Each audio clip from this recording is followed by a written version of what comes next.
Welcome to the 2017 ITS Day. This morning we'll start off with a seminar from Mr. Mike Kelly. Mike Kelly is the Chief Information Security Officer over at EW Scripps for the EW Scripps Company in Cincinnati, Ohio. He has majored in Management Information Systems from Xavier University, and today he's going to be talking to us about the Internet of Things and why we should caution before we invest in them. Please help me in welcoming Mr. Mike Kelly. You guys hear me all right? Okay, hear me? Awesome. All right. So Internet of Things. Very interesting debate over this in the last few years. What I want to focus on today is really what's the impact on society, because we're connecting things to the internet without really thinking about the implications from an industry perspective, from a consumer perspective. So today you'll see me talk a little bit about what's the implications from a privacy perspective, as well as a safety perspective when we start diving into some of these details.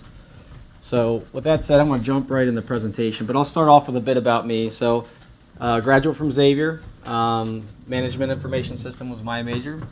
I got out into the Big Four. When I first came out doing audit and consulting work. Then I moved on to doing some risk management compliance. Then ultimately I landed on my really passion, which was cybersecurity. Eventually kind of fell into it when I was at Dana Holding Corporation.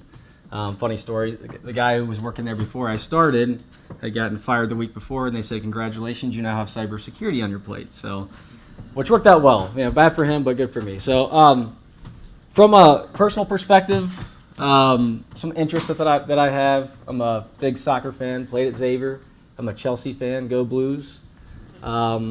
Love the game when I can. Unfortunately, with the kids, it's a little bit difficult sometimes. There's my three wonderful kids. They're Star Wars fanatics, just like me. I don't know if you can tell that, but they dressed up in some Star Wars gear for Halloween. And me as my oldest, I really said she's a confused Chewbacca. She was actually a red panda, but everyone kept asking, what is she? And I didn't want to ruin the whole Star Wars theme. So she was confused Chewbacca.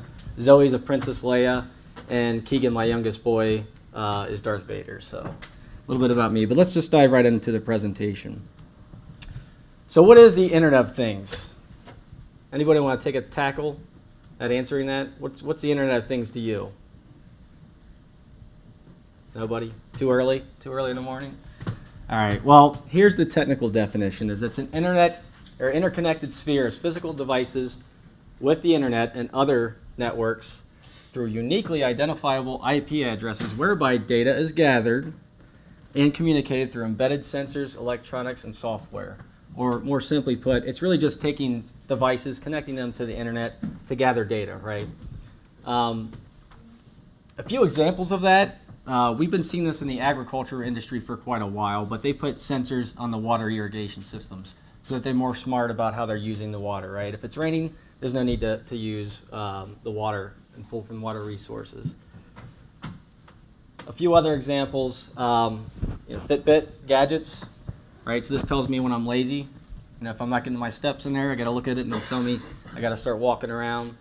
Some things that didn't quite catch on, luggage. They actually had cell phone networks that connected to your luggage so you can track your luggage to make sure the airlines were not losing your luggage. Oops.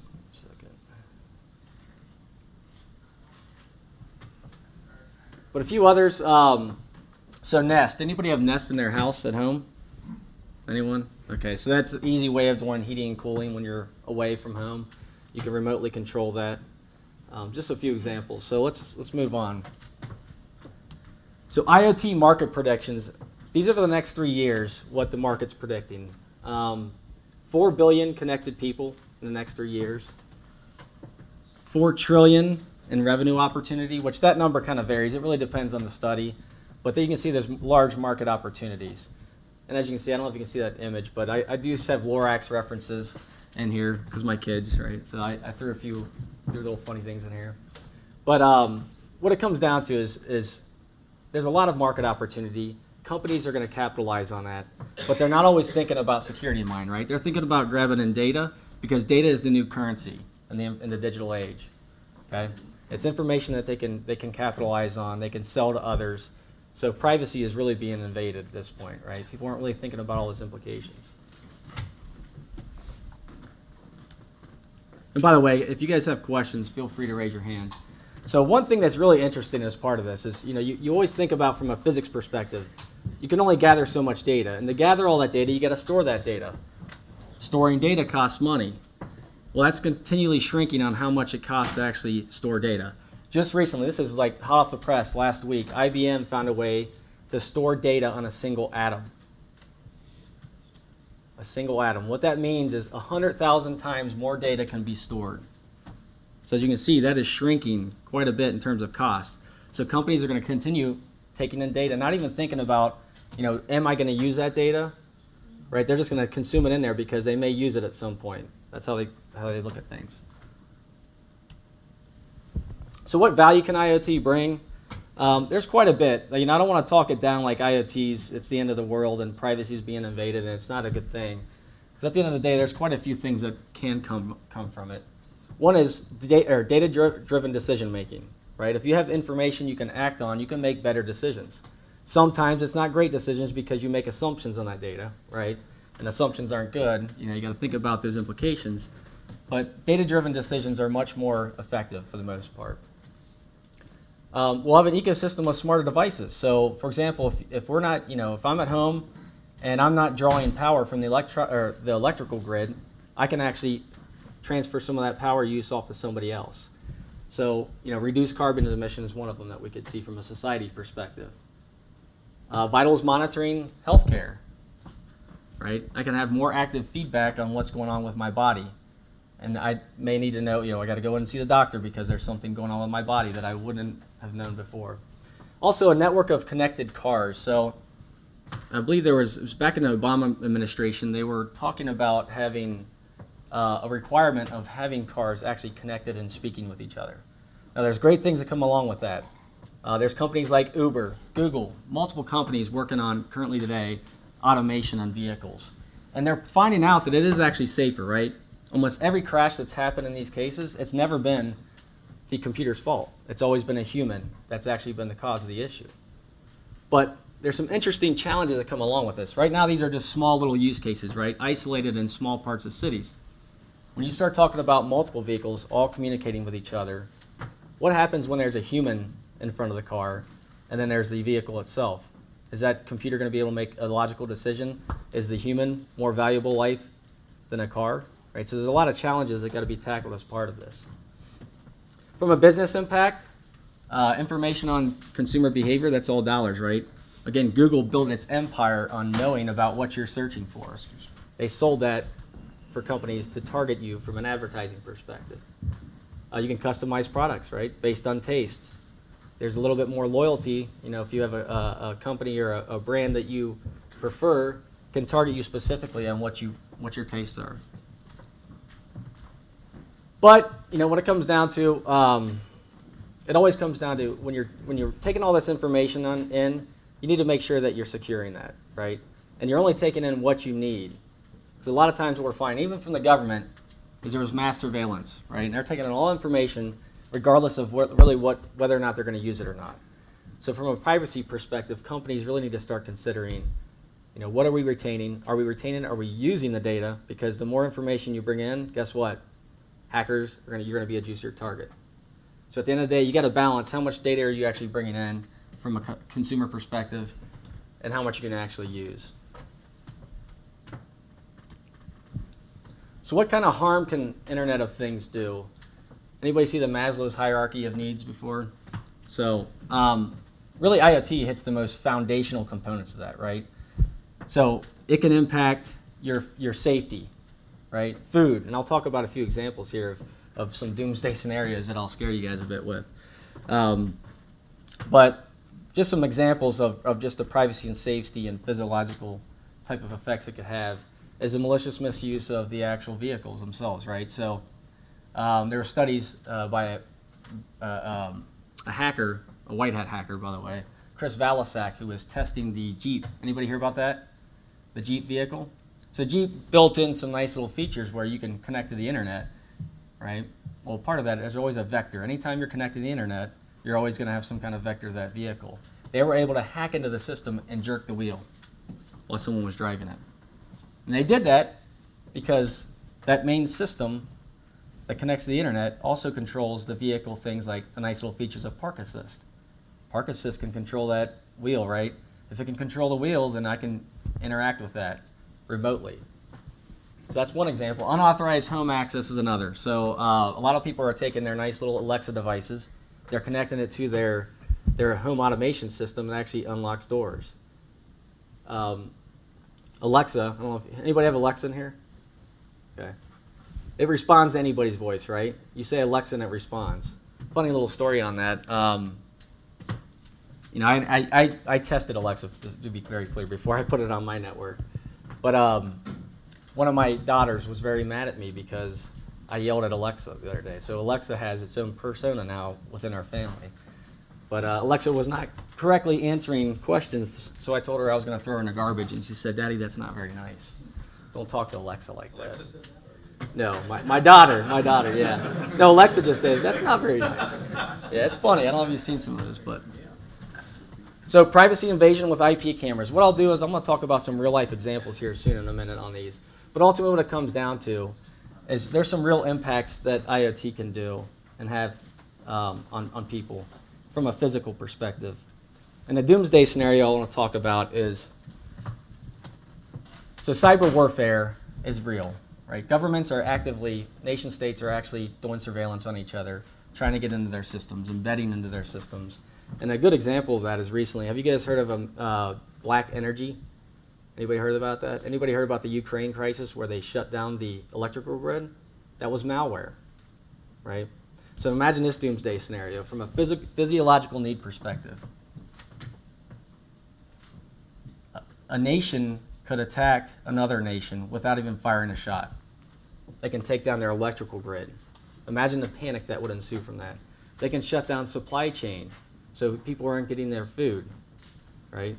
Imagine the panic that would ensue just from that. The nation could literally, kill itself from the inside out. So it would be a little bit like a zombie apocalypse, right? But it would really be done just through cyber warfare. It's a little scary how easy that is done. And there's been real examples of that. So what I want to show you, I'm going to show you a video here in a minute, but there was a hack that put IoT on the map. Back in 2010, I believe, almost 7 years ago, that's when the first iPad was debuted. And I had hair back then, by the way. So cybersecurity does this to you. But so I want to show you a video of this in a minute. But it was 3 years later when the Target breach happened that corporate America really started saying, "Wow, we got to take cybersecurity seriously." So I want you to watch this video and just think through about what it means when we connect things to the internet. Because if somebody's motivated enough, they're going to find a way to get in. Now, to be very clear, the Stuxnet situation they were not connected to the internet. They were actually what we call air gap from a security perspective.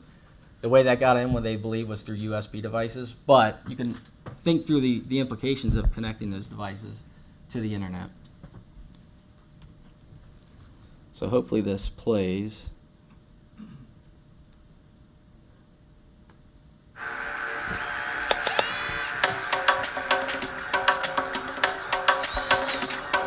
In June last year, a computer virus called Stuxnet was discovered lurking in the databanks of power plants, traffic control systems, and factories around the world. 20 times more complex than any previous virus code, it had an array of capabilities. Among them, the ability to turn up the pressure inside nuclear reactors or switch off oil pipelines, and Stuxnet could tell the system operators everything was normal. Unlike most viruses, Stuxnet doesn't carry the usual forged security clearance that helps viruses burrow into systems. It actually had a real clearance, stolen from one of the most reputable computer technology companies in the world. It exploited security gaps that system creators are unaware of. These holes are known as 0 days, and the most successful viruses exploit them. The details of a 0 day can be sold on the black market for $100,000. Stuxnet took advantage of 20 0 days. But once it got into a system, it didn't always activate. Buried deep in the Stuxnet code was a specific target. Without that target, the virus remained dormant.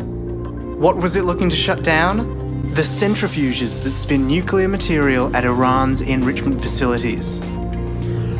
Stuxnet was a weapon, the first to be made entirely out of code.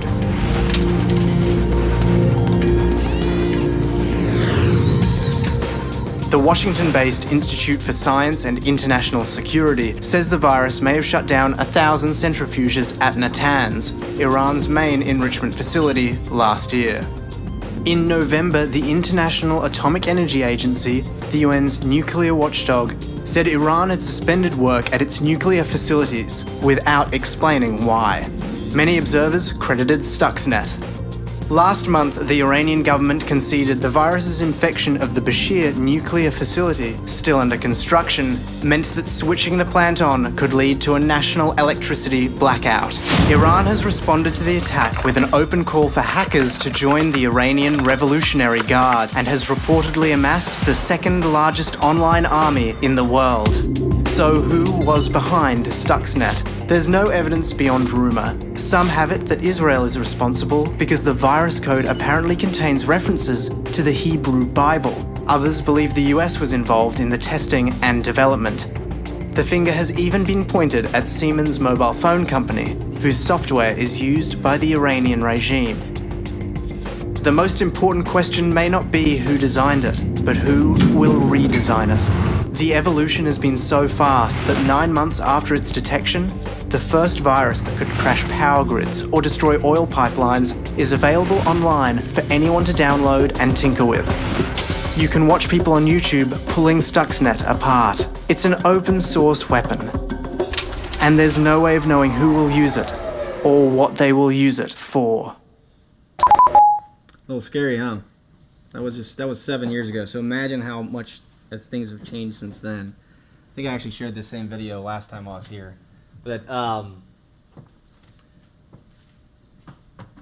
this was kind of really a watershed moment when it comes to cybersecurity. What was happening shortly after that is people started recognizing the ability of what you can really do with malware.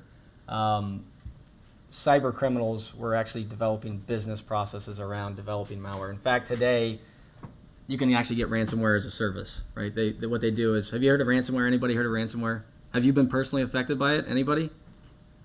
Did you have backups? Yeah. Oh, thank God, right?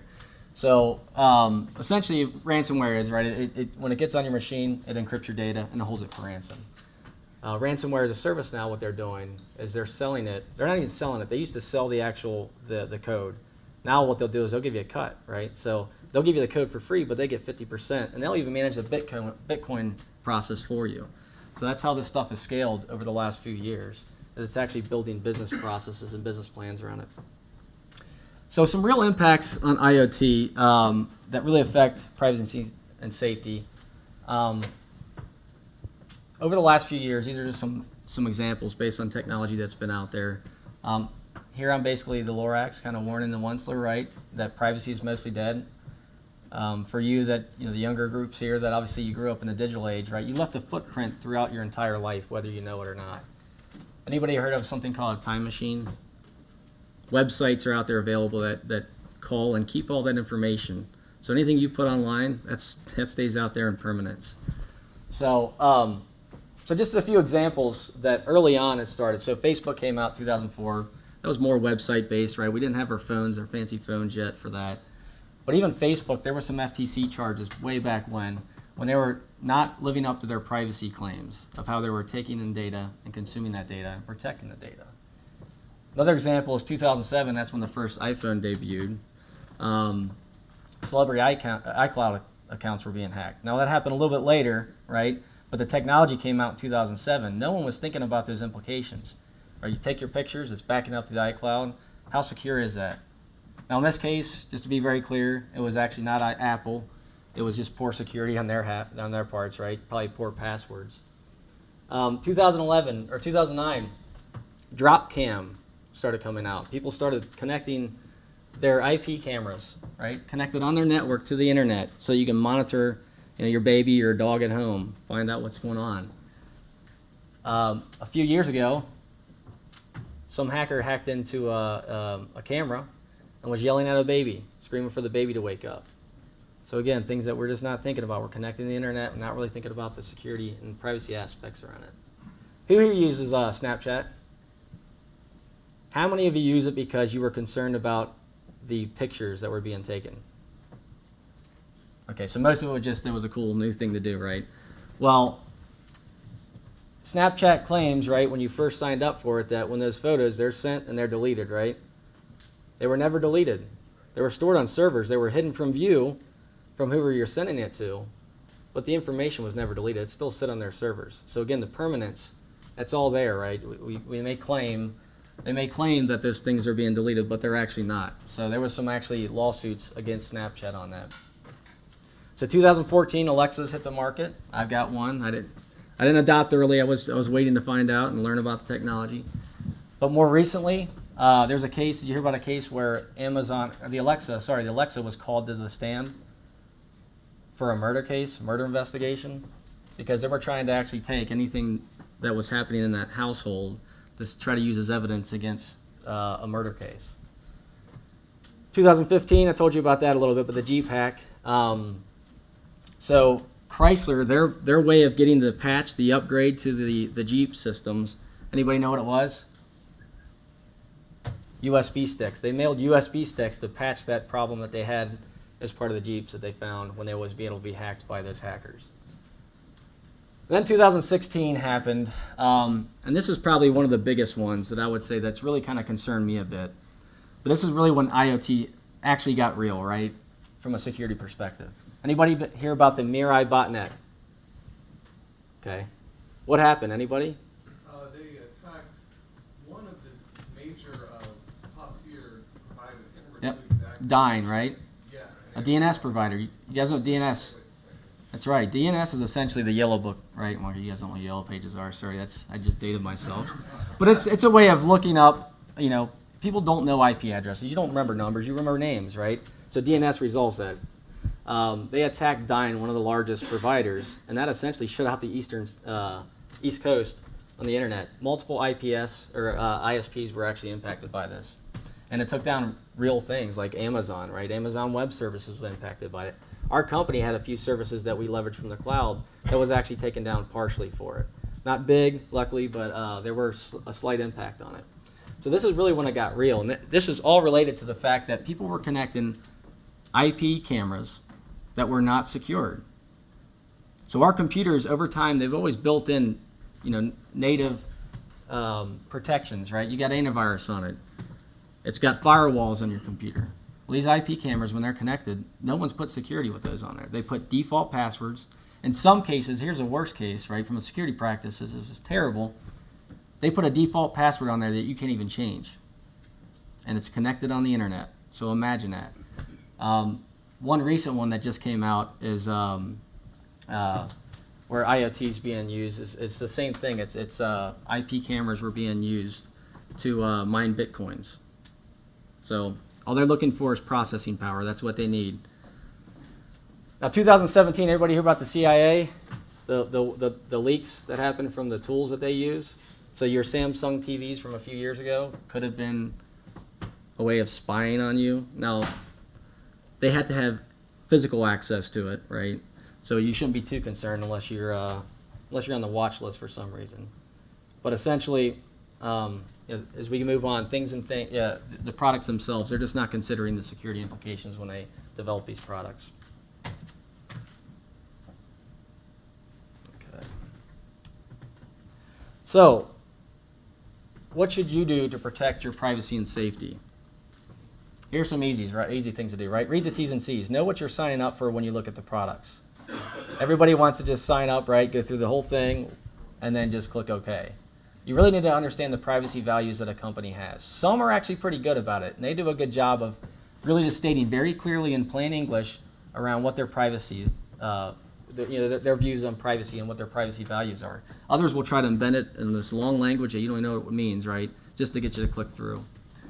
Know how the products work. If you don't understand how the products work, it's probably not worth the smart feature, right? Hooking up your dishwasher to the internet, you may not need to really do that.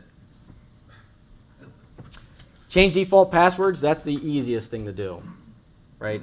anything you have, routers. Routers are known, right? They were hacking routers for a while doing this. Default passwords.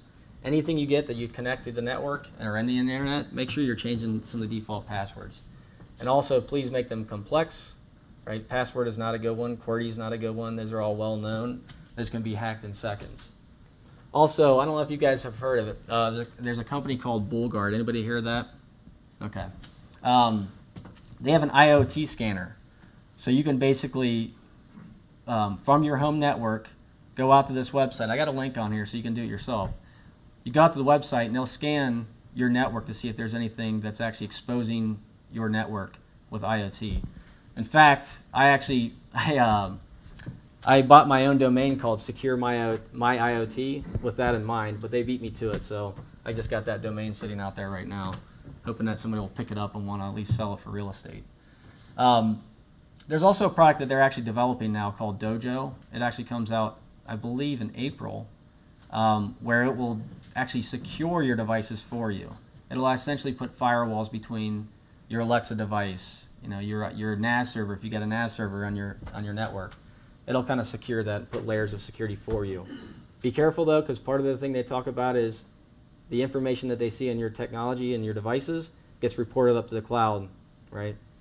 So part of that is for threat intelligence, try to find out, what are some hacks that are going on in these devices. So read the T's and C's on that. I have not done that yet, and I don't plan on doing it until I read through it.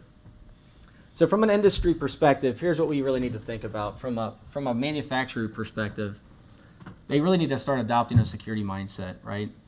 The tech industry was early in this space that we needed to secure things. So there's a lot of just basics that I'm seeing, even within the industry that I'm in, that the product manufacturers are not considered some basics. Default password changes, right? These are the easiest things that are just security 101. Regulations, they're going to be a need, right? Over time, companies just aren't considering it. It's going to be a necessity. In fact, there was somebody just recently called for a digital Geneva Convention to talk about what's appropriate and what's not in terms of surveillance, privacy. And the government just recently here in the U.S. is a Digit Act, where it's around the digital Internet of Things, where they're actually trying to put some statutes in place to try to put some more implications on securing these devices. Mutual authentication of devices is going to be critical. Validating the integrity of the device. This becomes very important when you get in the corporate world. How many of you are going to be network engineers? Okay. When you get in corporate America, when you get into the business, you're going to find people are connecting things to the network that they really shouldn't be on, right? And you're going to find that when you find those devices, they're going to be connecting to some suspicious websites. That's just within the four walls of the company, right? Now imagine if you're a company that has, so a good example, Dana, where I worked at before, we had mining equipment. That mining equipment was actually connected to the internet. Okay, it had devices that they can remotely control the large mining equipment. It was mainly for safety reasons, right? You don't want to be dealing with this huge equipment. But that same equipment reported diagnostics back to our network. And these are all remote, right, in places that we don't control from a physical security perspective. So validating the integrity of the device itself is also going to be very critical, right? You got to make sure that no one's tampered with that device or is now using that as a way to get into your network. Devices will also need to be assigned a useful life. What I mean by that is Windows XP, right? Microsoft deprecated that product. They're not patching it anymore. Same thing needs to happen from a product perspective. They're going to make sure that these only are assigned a certain useful life or there's some kind of warranty behind them before they get replaced. Otherwise, we're going to have these zombie devices sitting on the internet that are launching DDoS attacks against networks. Communications will need to be encrypted between those devices if privacy is a concern. We'll need to make sure those devices are signed, so like a fingerprint, right, that it supports non-repudiation is what we call it in security. Basically means that it's essentially there's no way you can change who you are, right? Fingerprints don't change. Now lastly, devices should be able to receive firmware updates. That Jeep example I talked about before, right? Need to make sure that there's a way to connect to those computers out on the internet to upgrade them, to update them, to get them patched. Sending USB devices is not a quick way of doing that. It puts people's safety at risk.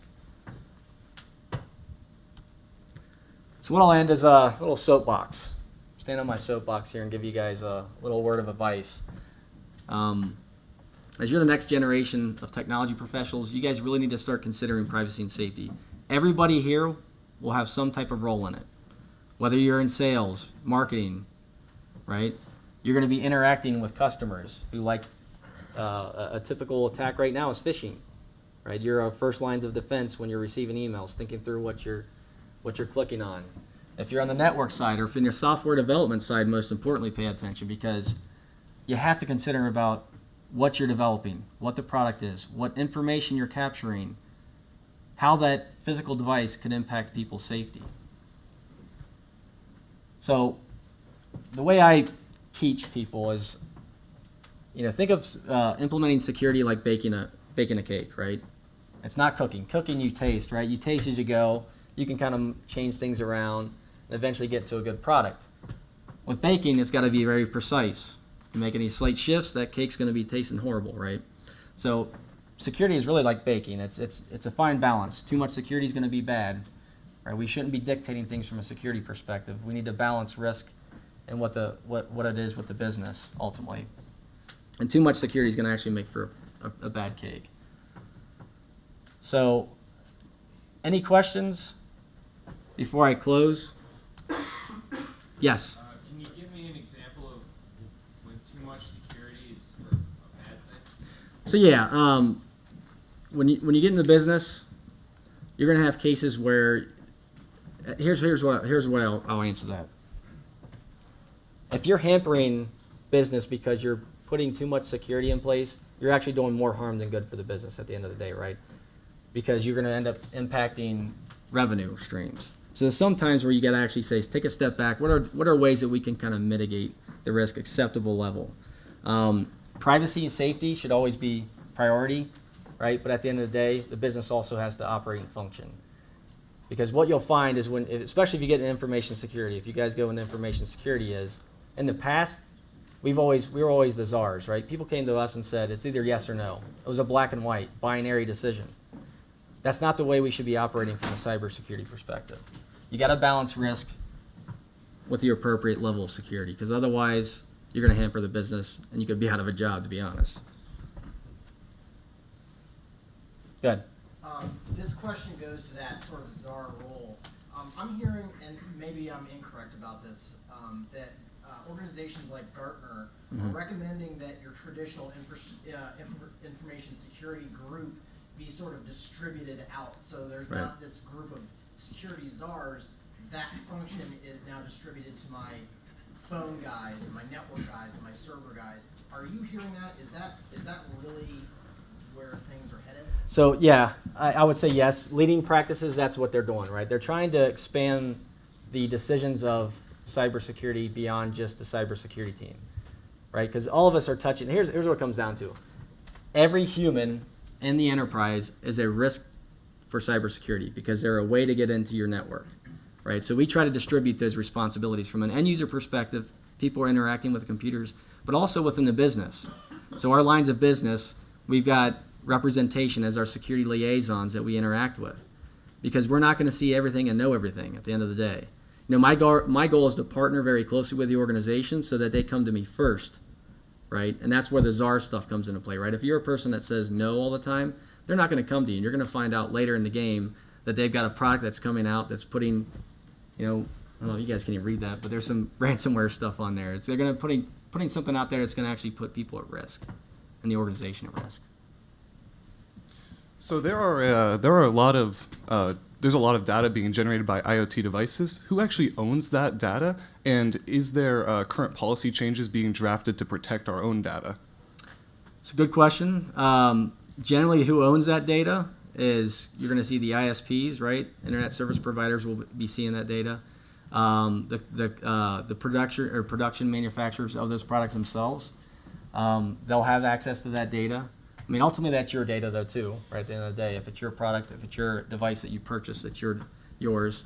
But to your question around, are they really, the government is actually starting to look at that, and that's that Digit Act I was talking about. They're trying to enforce some policy and privacy policy concerns around how data is captured and retained. I don't know if you guys heard about this, but I think it was just March 28th. Did you hear about the internet service providers? How they can sell your information, anything you're browsing? So there's a few step backs that we've made, but there's some progress forward. The Digit Act is the right step forward, but what just happened there was a huge impact to privacy. So, I equate that essentially tapping the phones. So I don't see how that's any different. Question? Yeah, you said that by 2020 there was certain studies done that said $4 trillion Yep. in revenue. Is that including the ISP selling our information? No, I don't know what that really includes. That was just a number they threw out there. But I would imagine it definitely has to do with probably reselling data. I mean, again, that's how Google started. That's how Google got their enterprise. They built up from the foundation up just from that. So I imagine some of that data was probably included in there. There's a huge market for that. AC Nielsen years ago was the kind of market leader in the broadcast industry where I'm at, doing ratings on TV. They're finding there's easier ways to get that data in there right now, right? So I imagine that was probably included in there. Question? You mentioned passwords and phishing as sort of like a way of entry Yep. and stuff. What have you seen in the industry about like programs, specific programs? I know there's a couple companies like the Anti-Phishing Working Group and Yeah. Phish Me and stuff. What have you seen?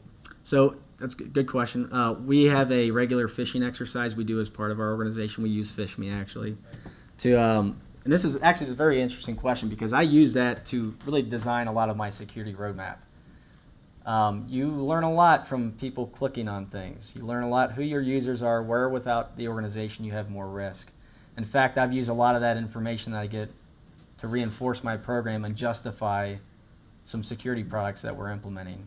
But yeah, phishing is very critical these days. It's the main threat vector that hackers are using. It's the easiest, right? Why go through develop code, look for vulnerabilities when the human's going to be the, all you need to get is one person to click on it.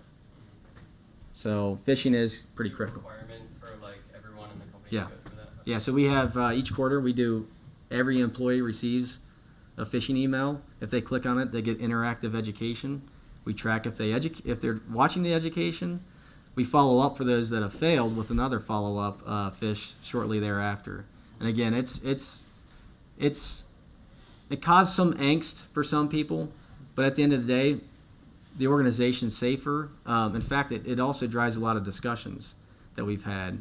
More people have been interested in our cybersecurity program and come to our lunch and learns and things like that because of it, because they realize what could be at stake from a personal perspective, not just from the company perspective. Question? Any opinion on cloud-based password generation and storage, and do you allow them? Good question. So from an enterprise view, we have our own product that we're using. From a personal standpoint, I use LastPass, and it's been riddled lately. I don't know if you've heard about this, but it's been riddled with some vulnerabilities lately. Who uses LastPass? Anybody? I'll say this: it's always going to be safer doing that than it would to have the same password across every single account you use, or even variations. Just a note of caution on that: don't use the browser plugin. If you have LastPass, you'll be safe from the vulnerabilities. But to your point, password vaulting, something that we leverage. We try to enforce single sign-on to try to simplify it for users. But when it comes to passwords and internet access, multi-factor will always be king. So whatever you do, make sure you have multi-factor on your bank accounts. Highly recommend that. It's the safest way to protect yourself and the company. Any other questions? All right. Well, Julio's got my information, my email. You guys can email me if you have any questions or you want the slide deck. I'll make that available. And I appreciate you guys listening to me today. Thank you.